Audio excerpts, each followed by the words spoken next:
Hello, Internet. It's the news again with Hajira Asif Khan, a show where the news is always terrible.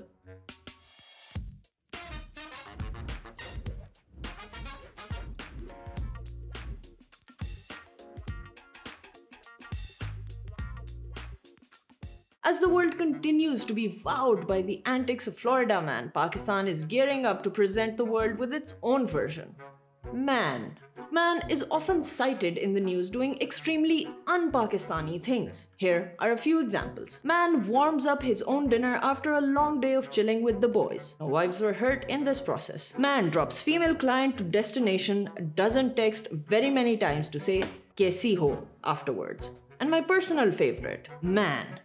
A recently published article in top science publication Nature revealed the Milky Way is less weird than initially thought. The core of the galaxy isn't as densely populated as models suggested previously. Well, that's all good, but models? Why is scientific discovery being centered around the suggestions of anthropomorphic clothes displays in the first place? Coming over to more pressing issues. Pakistan has been overtaken by smog, and the government is spinning it as a positive development because why would the last great dragon of Middle Earth descend on the country if it wasn't an absolute treasure? Speaking of treasure, the Prime Minister has snubbed the international community at COP29 currently happening in Baku.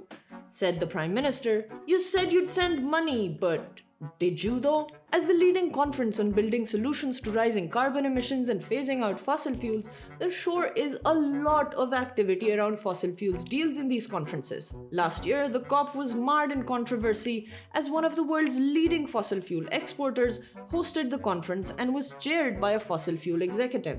This year, it was evident that much was learned from last year's experience. The host country exports significant amounts of fossil fuels, but it isn't one of the biggest exporters. I mean, their biggest buyer is this guy, and it's not like they have a massive carbon footprint. And it really isn't engaged in any activity that requires the use of copious amounts of fossil fuels consumption, like wars and the willful elimination of an entire people. And because COP is such a bastion of sustainability, they're only inviting 40,000 attendees, which granted is one of the largest number of attendees so far, but it's not like they're raking up carbon emissions in the process. The intent to save the planet alone is enough to earn carbon credits. That's it for now. Tune in next week to see what's making the news again.